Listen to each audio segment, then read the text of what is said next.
Assalamualaikum warahmatullahi wabarakatuh. Saudaraku, bayangkan sejenak. Jika Anda diberi kekuatan untuk mengendalikan angin, menundukkan makhluk gaib, bahkan memahami bahasa hewan, ilmu apa yang Anda pikir akan menjadi yang paling tinggi? Banyak dari kita mungkin akan menjawab, ilmu kekuasaan, sihir, atau teknologi canggih. Tapi ada satu ilmu yang jauh melampaui semua itu. Satu ilmu yang mampu mengubah takdir, meluluhkan hati, dan menyatukan dua kekuatan besar dalam satu kebenaran. Ilmu itu adalah cinta. Kita semua mengetahui kisah legendaris tentang Nabi Sulaiman, seorang raja yang diberi kekayaan dan mukjizat luar biasa oleh Allah Subhanahu wa Ta'ala. Kisah pertemuannya dengan Ratu Balqis seringkali kita dengar sebagai narasi politik tentang perebutan kekuasaan dan pengakuan.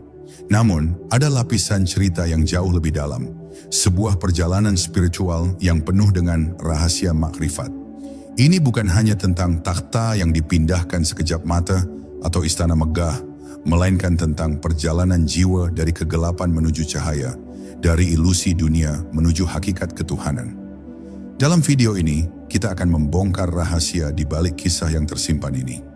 Kita akan melihat bagaimana syariat, hukum agama, tarekat, jalan spiritual, hakikat, kebenaran sejati, dan makrifat, pengenalan diri dan Allah, terjalin dalam satu alur cerita yang menakjubkan. Siapkah Anda? Mari kita selami samudera hikmah ini dan temukan pelajaran paling berharga yang pernah diajarkan.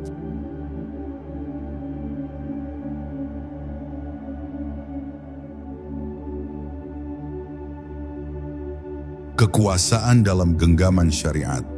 Sejak awal, Nabi Sulaiman alaihissalam adalah manifestasi nyata dari syariat Allah di muka bumi. Kekuasaannya bukan didapat dari ambisi duniawi, melainkan anugerah langsung dari Allah Subhanahu wa Ta'ala. Ini adalah pondasi pertama yang harus kita pahami. Kekuasaannya atas seluruh makhluk, baik yang terlihat maupun tidak, adalah bukti ketaatan dan keikhlasannya dalam menjalankan hukum-hukum agama. Dia tidak meminta kekayaan, dia meminta kekuasaan yang tidak akan pernah ada yang menyamai sesudahnya. Dan itu diberikan sebagai bentuk penghormatan atas ketaatannya. Kekuasaan itu mencakup kemampuan untuk berbicara dengan hewan, sebuah mukjizat yang sangat luar biasa. Burung hudhud yang mungkin bagi sebagian orang hanyalah seekor burung kecil, menjadi alat komunikasi penting yang menunjukkan luasnya kekuasaan Sulaiman. Hal ini mengilustrasikan bagaimana setiap ciptaan Allah, sekecil apapun, memiliki peran dalam menjalankan syariatnya. Hudhud bukan hanya informan, ia adalah bagian dari sistem kekuasaan ilahi yang dikendalikan oleh seorang nabi. Kehebatan Nabi Sulaiman juga terlihat dari proyek-proyek besar yang ia jalankan. Membangun istana megah, Baitul Maqdis, semua dengan bantuan jin yang ditundukkan oleh kekuasaannya.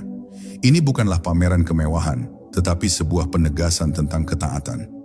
Setiap detail dari istana itu dibangun atas perintah Allah Subhanahu wa Ta'ala. Kekuatan ini adalah cerminan dari kesempurnaan syariat yang dipatuhi oleh seorang hamba. Di sisi lain, jauh di negeri Sabah, Ratu Balqis berkuasa. Kekuasaannya juga sangat besar, lengkap dengan pasukan dan kemegahan duniawi. Namun kekuasaannya berlandaskan pada syariat yang berbeda, yaitu penyembahan matahari. Ini menciptakan kontras yang menarik. Nabi Sulaiman dengan syariat ilahinya, dan Ratu Balqis dengan syariat duniawinya. Keduanya adalah penguasa, tetapi pondasi spiritualnya sangat berbeda. Keadaan ini memunculkan pertanyaan penting. Mana yang lebih kuat? Kekuasaan yang berlandaskan materi dan ilusi, atau kekuasaan yang berlandaskan kebenaran dan ketuhanan? Kisah ini akan memberikan jawabannya. Pertemuan dua kekuatan ini tidak hanya tentang dominasi politik, melainkan juga tentang pertarungan dua syariat. Informasi dari burung hudhud tentang Ratu Balqis yang menyembah matahari menjadi titik awal dari perjalanan spiritual ini.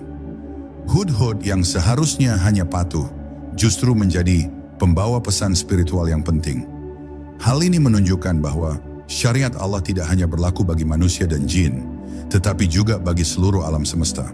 Bahkan seekor burung pun dapat menjadi utusan kebenaran. Pondasi syariat ini adalah titik tolak yang krusial. Tanpa memahami kekuasaan Nabi Sulaiman sebagai anugerah ilahi yang berlandaskan hukum Allah, kita akan gagal menangkap esensi spiritual dari kisah ini. Kekuasaan adalah alat, bukan tujuan. Tujuannya adalah untuk menegakkan kebenaran Allah di muka bumi. Dan inilah yang membedakan kekuasaan Nabi Sulaiman dari kekuasaan Ratu Balqis.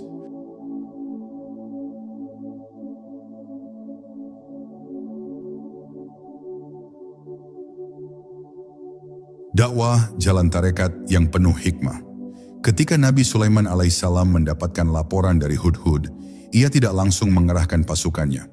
Ia memulai dengan jalan tarekat, sebuah pendekatan spiritual yang lembut namun tegas. Ia mengutus sepucuk surat, bukan surat ancaman, melainkan surat dakwah yang penuh hikmah.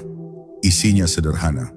Sesungguhnya surat itu datang dari Sulaiman dan sesungguhnya isinya dengan menyebut nama Allah yang Maha Pengasih lagi Maha Penyayang, agar kamu sekalian tidak berlaku sombong terhadapku dan datanglah kepadaku sebagai orang-orang yang berserah diri. Quran Surat An-Naml 30-31. Surat ini adalah langkah pertama dari tarekat Nabi Sulaiman. Ia tidak menggunakan kekuatan fisik terlebih dahulu. Ia menggunakan kekuatan kata-kata dan kebenaran. Ini adalah ajakan, bukan paksaan. Langkah ini menunjukkan bahwa jalan menuju kebenaran seringkali dimulai dari hati yang lembut dan lisan yang bijak. Kekuatan terbesar seorang hamba Allah bukanlah senjata, melainkan hikmah dalam berdakwah. Ratu Balqis yang terbiasa dengan bahasa politik dan militer, bingung dengan pendekatan ini. Ia mengira ini adalah ancaman terselubung. Ia mengumpulkan para pembesar kerajaannya untuk meminta pendapat. Ini menunjukkan bahwa kekuasaan duniawi seringkali gagal memahami bahasa spiritual. Mereka hanya mengenal cara-cara dunia seperti perang atau diplomasi, bukan jalan tarekat yang berlandaskan keimanan. Sebagai respons, Ratu Balqis mengirimkan hadiah-hadiah mewah. Ini adalah ujian, bukan hanya untuk mengukur kekayaan Nabi Sulaiman, tetapi juga untuk menguji niatnya. Apakah ia mengejar harta atau hakikat? Bagi Ratu Balqis, hadiah adalah cara untuk menyelesaikan masalah, cara yang lumrah dalam dunia materi. Ia tidak memahami bahwa Nabi Sulaiman berada pada level spiritual yang berbeda. Nabi Sulaiman menolak hadiah-hadiah itu dengan tegas. Ia berkata, apakah kalian akan memberiku tambahan harta? Maka apa yang diberikan Allah kepadaku lebih baik dari apa yang diberikannya kepada kalian. Ini adalah jawaban yang sangat penting. Nabi Sulaiman tidak terpengaruh oleh harta dunia. Hatinya telah penuh dengan anugerah Allah Subhanahu wa Ta'ala. Penolakan ini adalah bukti bahwa fokusnya sudah pada hakikat yang lebih tinggi, bukan pada hal-hal materi yang fana. Penolakan ini adalah langkah kedua dalam tarekatnya. Ia menunjukkan bahwa jalan menuju kebenaran tidak dapat dibeli. Hidayah adalah anugerah Allah yang tidak bisa ditukar dengan harta. Ini adalah pesan yang sangat kuat bagi kita yang seringkali tergoda oleh gemerlap dunia. Ratu Balqis mulai menyadari bahwa ia berhadapan dengan kekuatan yang berbeda. Bukan kekuatan militer, bukan kekuatan kekayaan, melainkan kekuatan spiritual yang tidak dapat diukur dengan standar dunia. Ia melihat bahwa Nabi Sulaiman adalah seorang raja yang tidak terikat pada dunia. Hal ini membuat Ratu Balqis semakin penasaran, membuka hatinya sedikit demi sedikit untuk menerima kebenaran.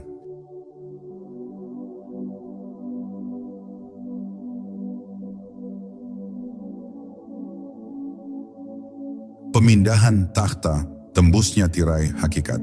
Setelah menolak hadiah, Nabi Sulaiman alaihissalam memutuskan untuk menunjukkan satu keajaiban yang akan menembus ilusi Ratu Balqis. Ia bertanya kepada para pembesar, siapakah di antara kalian yang sanggup membawa singgasananya kepadaku sebelum mereka datang kepadaku sebagai orang-orang yang berserah diri? Quran Surat An-Naml 38. Ini bukan pameran kekuatan, melainkan sebuah demonstrasi hakikat kekuasaan Allah yang melampaui segala logika manusia. Seorang dari golongan jin Ifrit menawarkan diri untuk melakukannya dengan cepat. Namun ada seorang hamba Allah yang memiliki ilmu dari kitab, yang bernama Asif bin Barkhia, yang berkata, aku akan membawanya kepadamu sebelum matamu berkedip. Ini adalah momen yang sangat penting. Mukjizat itu bukan datang dari jin, melainkan dari seorang manusia yang diberikan ilmu oleh Allah. Ini adalah pesan bahwa ilmu spiritual dari Allah jauh lebih dahsyat daripada kekuatan makhluk. Ketika Ratu Balqis tiba, ia melihat takhtanya sudah berada di istana Nabi Sulaiman. Diubah sedikit agar ia merasa familiar namun juga aneh. Ia ditanya, apakah singgasanamu seperti ini? Quran, Surat An-Naml 42. Ratu Balqis menjawab dengan keraguan, seakan-akan itu adalah ia. Jawaban ini menunjukkan bahwa pikirannya mulai terbuka. Ia tidak bisa lagi menolak kebenaran yang ada di depan matanya. Ini adalah pukulan telak bagi egonya yang selama ini menganggap kekuasaannya adalah segalanya. Momen ini adalah ujian hakikat pertama bagi Ratu Balqis. Ia melihat bahwa kekuasaan, kekayaan, dan segala yang ia banggakan tidak ada artinya di hadapan kekuasaan Allah Subhanahu wa Ta'ala. Sebuah benda yang begitu berat dan besar, yang seharusnya tidak mungkin dipindahkan dalam waktu sekejap, kini ada di hadapannya. Akal sehatnya tidak mampu menjelaskan fenomena ini, dan ia mulai menyadari adanya kekuatan yang jauh lebih besar. Tembusnya tirai ilusi ini adalah awal dari perjalanannya menuju makrifat. Ia tidak lagi hanya berurusan dengan urusan politik dan duniawi, melainkan dengan kebenaran yang melampaui ruang dan waktu. Ia mulai melihat dunia dari sudut pandang yang berbeda. Sesuatu yang sebelumnya ia yakini sebagai kebenaran mutlak, kekuasaan dan harta, kini terasa sangat kecil dan tidak berarti. Nabi Sulaiman alaihissalam menggunakan mukjizat ini bukan untuk membuat Ratu Balqis merasa rendah diri, tetapi untuk membimbingnya. Ia menunjukkan bahwa ilmu dan kekuasaan yang sejati berasal dari Allah Subhanahu wa Ta'ala. Tujuan dari pemindahan takhta ini adalah untuk membuka hati Ratu Balqis, menembus tirai ilusi yang menutupi pandangannya, dan mempersiapkannya untuk menerima kebenaran yang akan datang.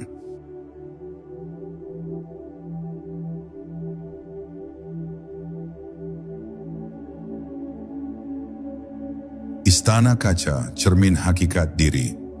Setelah takhtanya dipindahkan, Ratu Balqis diajak masuk ke istana Nabi Sulaiman alaihissalam. Di sanalah ia menghadapi ujian hakikat yang kedua dan paling krusial. Istana itu sangat indah, dengan lantai yang terbuat dari kaca bening, di bawahnya mengalir air. Ketika Ratu Balqis melihat lantai itu, ia mengira itu adalah air dan spontan mengangkat kainnya. Momen ini bukan hanya kejadian memalukan, melainkan sebuah simbolisasi spiritual yang mendalam. Nabi Sulaiman dengan lembut menjelaskan, sesungguhnya itu adalah istana yang dilicinkan dari kaca. Quran, Surat An-Naml 44. Momen ini adalah pencerahan bagi Ratu Balqis. Ia tidak hanya salah melihat, ia sedang melihat cermin dari hakikat dirinya sendiri. Kekuasaannya, kekayaannya, dan kebanggaannya selama ini adalah seperti ilusi air di atas kaca. Tampak seperti sesuatu yang nyata, namun sebenarnya tidak ada apa-apanya. Sama seperti Ratu Balqis yang mengira lantai kaca adalah air, seringkali kita juga mengira hal-hal duniawi adalah kebenaran sejati. Kita mengira kekayaan, status, dan kekuasaan adalah sumber kebahagiaan dan kekuatan. Namun kisah ini mengajarkan bahwa semua itu hanyalah kaca, ilusi yang bisa menipu mata kita. Ketika kita melihat lebih dalam, kita akan menyadari bahwa yang kita kejar hanyalah fata morgana. Kesadaran ini menembus jiwa Ratu Balqis. Ia tidak lagi terfokus pada kemegahan istana, tetapi pada pesan yang disampaikan oleh istana itu. Ia mulai melihat bahwa kekuasaannya menyembah matahari yang ia anggap sebagai sumber kekuatan adalah ilusi belaka. Matahari tidak berkuasa, ia hanyalah salah satu dari sekian banyak ciptaan Allah Subhanahu wa Ta'ala. Ujian istana kaca adalah klimaks dari perjalanan tarekat Ratu Balqis. Ia telah melalui tahapan demi tahapan yang membawanya dari keangkuhan menuju kerendahan hati. Setiap mukjizat yang ia saksikan adalah palu yang memecah tabir atau hijab yang menutupi pandangannya dari hakikat sejati. Pada titik ini, Ratu Balqis tidak bisa lagi menyangkal. Ia tidak lagi berdebat, tidak lagi mengirim hadiah, dan tidak lagi menantang. Ia hanya bisa tunduk pada kebenaran yang telah ia lihat dan rasakan.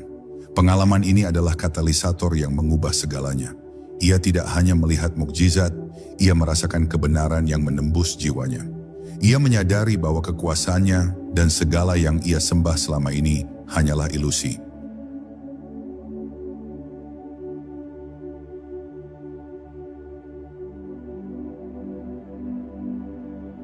Pengakuan makrifat, puncak ketenangan jiwa. Setelah melalui serangkaian ujian hakikat yang luar biasa, hati Ratu Balqis akhirnya luluh. Ia tidak lagi melihat Nabi Sulaiman alaihissalam sebagai pesaing politik, melainkan sebagai utusan Allah yang membawanya pada cahaya. Pada momen puncaknya, Ratu Balqis mengucapkan sebuah kalimat yang menandai transformasi spiritualnya. Ya Tuhanku, sesungguhnya aku telah berbuat zalim terhadap diriku dan aku berserah diri bersama Sulaiman kepada Allah, Tuhan semesta alam. Quran, Surat An-Naml 44. Kalimat ini adalah pengakuan makrifat. Ia tidak hanya sekadar tunduk pada Nabi Sulaiman, ia berserah diri kepada Allah Subhanahu wa Ta'ala. Ia mengakui bahwa selama ini ia telah menzalimi dirinya sendiri dengan menyembah selain Allah. Pengakuan ini adalah buah dari perjalanan panjangnya, dari syariat duniawi menuju tarekat yang penuh hikmah, hingga akhirnya mencapai hakikat yang menyadarkan dirinya. Momen ini adalah puncak dari perjalanan spiritual Ratu Balqis. Ia tidak beriman karena dipaksa atau ditakut-takuti, melainkan karena hatinya telah terbuka dan menemukan kebenaran sejati. Kekuatan Nabi Sulaiman tidak memaksanya untuk tunduk, melainkan mengantarkannya pada cinta kepada Allah Subhanahu wa Ta'ala. Inilah makrifat yang sesungguhnya, mengenal Allah melalui tanda-tanda kebesarannya. Pesan inti dari kisah ini menjadi sangat jelas. Cinta yang sesungguhnya bukanlah cinta romantis atau cinta duniawi, melainkan cinta kepada Tuhan. Nabi Sulaiman tidak menaklukkan Ratu Balqis dengan kekerasan atau harta, melainkan dengan ilmu dan hikmah yang berlandaskan cinta kepada Sang Pencipta. Ia menuntun Ratu Balqis dari penyembahan makhluk, matahari, menuju pengenalan diri dan hakikat ketuhanan. Kesadaran ini menciptakan ketenangan batin yang luar biasa. Ratu Balqis yang sebelumnya adalah seorang ratu yang berkuasa, kini menjadi hamba yang merendahkan diri di hadapan Allah Subhanahu wa Ta'ala. Ia menemukan kebahagiaan sejati bukan dari tahtanya, melainkan dari kedamaian spiritual yang ia rasakan. Pengalaman ini mengajarkan kita bahwa kekuasaan, kekayaan, bahkan mukjizat hanyalah syariat dan tarekat yang bisa menjadi jembatan. Namun puncak dari semua ilmu adalah ketika kita bisa menyentuh hakikat dan mencapai makrifat. Dan ilmu yang mengantarkan kita ke sana adalah cinta. Cinta kepadanya yang membuat kita tunduk, bukan karena paksaan, melainkan karena kesadaran yang tulus dari dalam hati.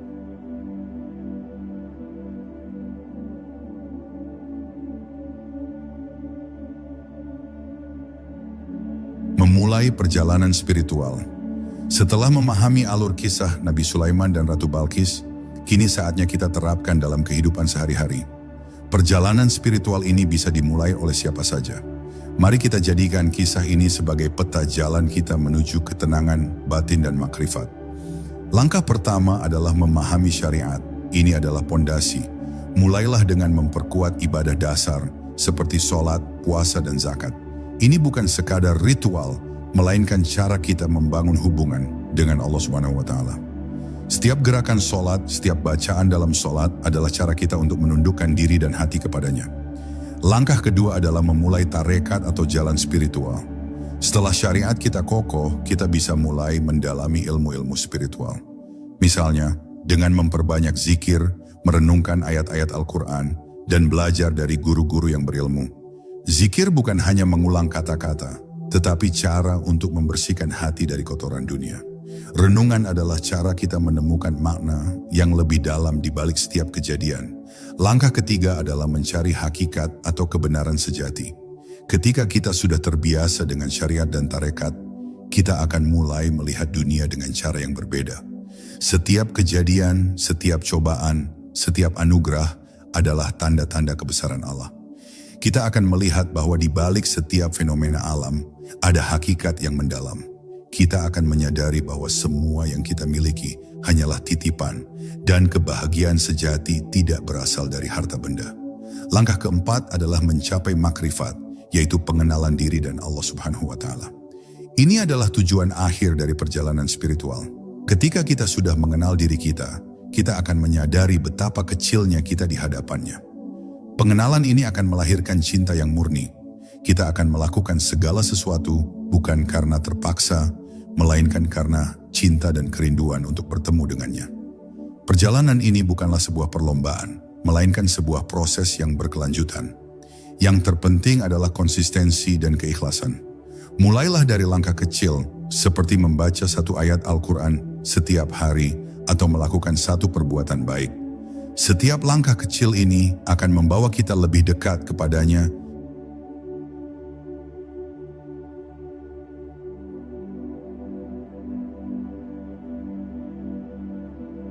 Ilmu paling tinggi adalah cinta. Mengapa? Setelah kita memahami seluruh alur ceritanya, kita kembali pada pertanyaan awal. Mengapa ilmu paling tinggi adalah cinta? Jawabannya terletak pada esensi dari makrifat itu sendiri.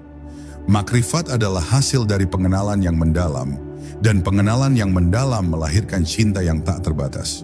Ilmu kekuasaan, seperti yang dimiliki Nabi Sulaiman, hanyalah alat. Ilmu pengetahuan dan teknologi adalah jalan untuk memahami alam semesta. Tetapi semua itu akan sia-sia jika tidak berlandaskan cinta kepada Sang Pencipta. Tanpa cinta, kekuasaan bisa menjadi tirani, ilmu bisa menjadi kesombongan, dan kekayaan bisa menjadi bencana. Cinta kepada Allah Subhanahu wa Ta'ala adalah ilmu yang membersihkan hati. Hati yang bersih akan mampu menerima hidayah, seperti hati Ratu Balqis yang akhirnya menerima kebenaran. Ilmu cinta inilah yang membuat kita tulus dalam beribadah, ikhlas dalam beramal, dan sabar dalam menghadapi cobaan. Kita melakukan semuanya bukan karena mengharapkan imbalan, tetapi karena cinta yang tulus. Cinta juga merupakan kunci dari ketenangan batin. Ketika hati kita dipenuhi cinta kepada Allah, kita tidak akan lagi merasa cemas atau takut. Kita akan percaya bahwa segala sesuatu yang terjadi adalah bagian dari takdirnya yang terbaik. Kita akan menemukan kedamaian dalam setiap situasi, karena kita tahu bahwa Allah selalu bersama kita. Mari kita jadikan cinta ini sebagai kompas hidup kita. Cinta yang membuat kita selalu ingin mendekat kepadanya, memperbaiki diri, dan memberikan manfaat bagi sesama. Ilmu paling tinggi bukan tentang mengendalikan dunia, melainkan tentang mengendalikan hati kita sendiri untuk hanya mencintai Sang Pencipta.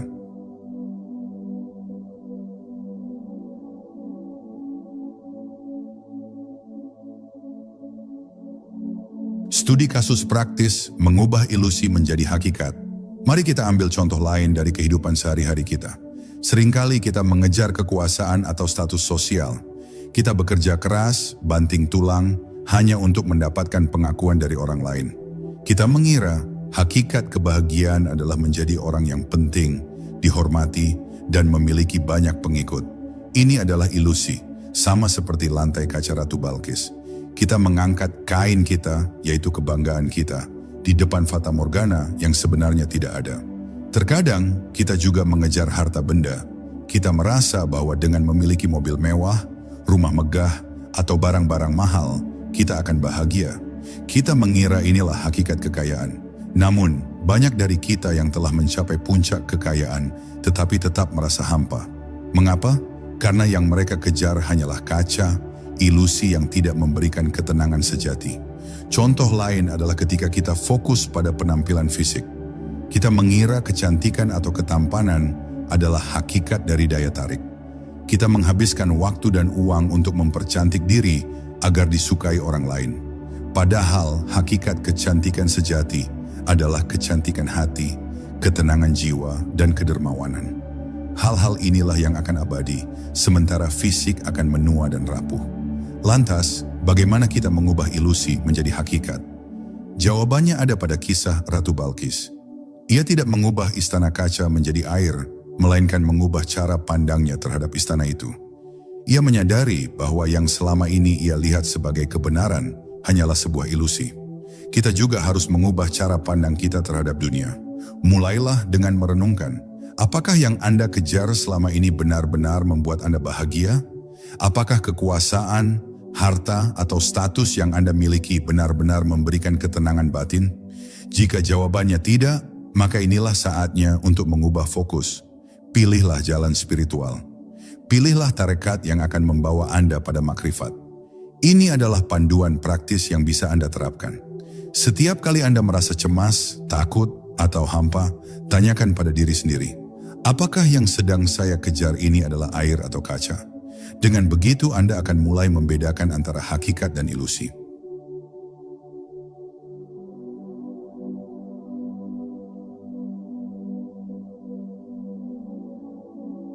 Inspirasi dari Ratu Balqis. Kisah Ratu Balqis adalah inspirasi yang luar biasa untuk kita yang sedang mencari ketenangan batin. Ia adalah seorang ratu yang memiliki segalanya, kekuasaan, kekayaan, dan pengikut yang setia. Namun semua itu tidak mampu memberinya kedamaian spiritual. Ketenangan batin baru ia dapatkan setelah ia berserah diri kepada Allah Subhanahu wa Ta'ala. Ketenangan batin tidak didapat dari menghindari masalah, tetapi dari memiliki fondasi spiritual yang kuat. Ratu Balqis tidak lari dari kenyataan, ia justru menghadapinya. Ia menerima undangan Nabi Sulaiman, melihat mukjizatnya, dan akhirnya menyerah pada kebenaran. Ia menyadari bahwa kedamaian sejati hanya bisa ditemukan di dalam hati, yang terhubung langsung dengan Allah. Ratu Balqis mengajarkan kita bahwa tidak ada yang terlalu kaya atau terlalu berkuasa untuk berserah diri.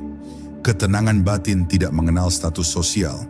Ketenangan batin adalah milik setiap hamba yang menyadari bahwa ia hanyalah bagian kecil dari alam semesta yang luas, dan satu-satunya tempat untuk bersandar adalah kepada Sang Pencipta. Langkah pertama menuju ketenangan batin adalah dengan mengurangi keterikatan kita pada hal-hal duniawi. Sama seperti Ratu Balqis yang tidak lagi terikat pada tahtanya, kita juga harus belajar untuk tidak terlalu terikat pada pekerjaan, uang, atau barang-barang kita. Kita harus melihat semua itu sebagai alat, bukan sebagai sumber kebahagiaan. Langkah kedua adalah dengan memperkuat cinta kita kepada Allah Subhanahu wa Ta'ala. Ketika kita mencintai Allah, kita akan percaya bahwa segala sesuatu yang terjadi adalah bagian dari rencananya yang terbaik. Kita akan menerima cobaan dengan sabar dan anugerah dengan rasa syukur. Inilah yang akan menciptakan ketenangan batin yang sejati. Pada akhirnya, ketenangan batin adalah sebuah anugerah. Ia tidak bisa dibeli, tidak bisa dipaksakan, dan tidak bisa dicari di luar diri kita. Ia hanya bisa ditemukan di dalam hati ketika hati itu telah bersih dan terhubung dengan Sang Pencipta.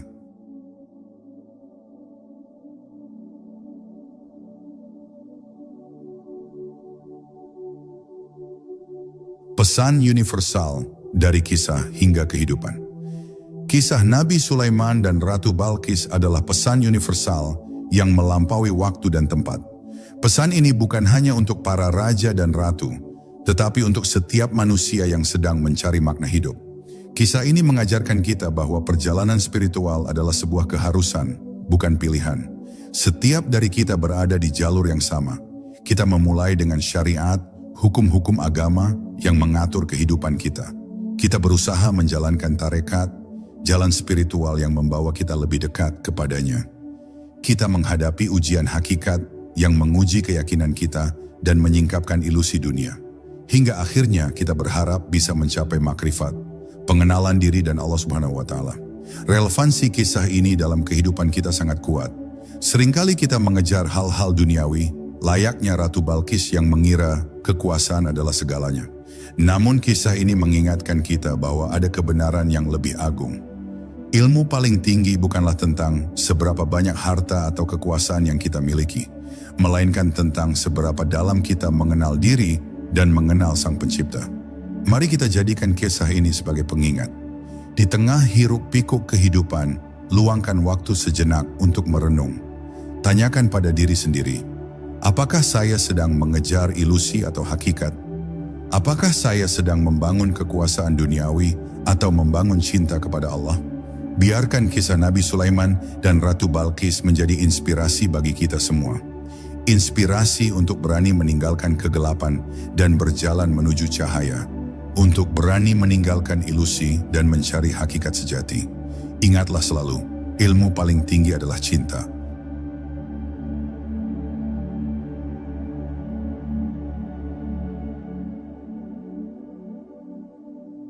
Saudaraku, semoga pembahasan ini memberikan pencerahan dan inspirasi bagi Anda. Kisah ini adalah bukti nyata bahwa keajaiban sejati tidak terletak pada kekuatan fisik atau mukjizat, melainkan pada transformasi hati yang berlandaskan cinta kepada Allah Subhanahu wa Ta'ala. Bagaimana menurut Anda? Apa pelajaran paling berharga yang Anda dapatkan dari kisah ini? Apakah ada momen atau kalimat yang paling menyentuh hati Anda? Sampaikan di kolom komentar di bawah. Jika Anda menyukai pembahasan seperti ini dan ingin mendalami lebih jauh tentang ajaran-ajaran spiritual, Jangan lupa untuk subscribe dan nyalakan lonceng notifikasi agar Anda tidak ketinggalan video kami selanjutnya. Sampai jumpa di video berikutnya. Wassalamualaikum warahmatullahi wabarakatuh.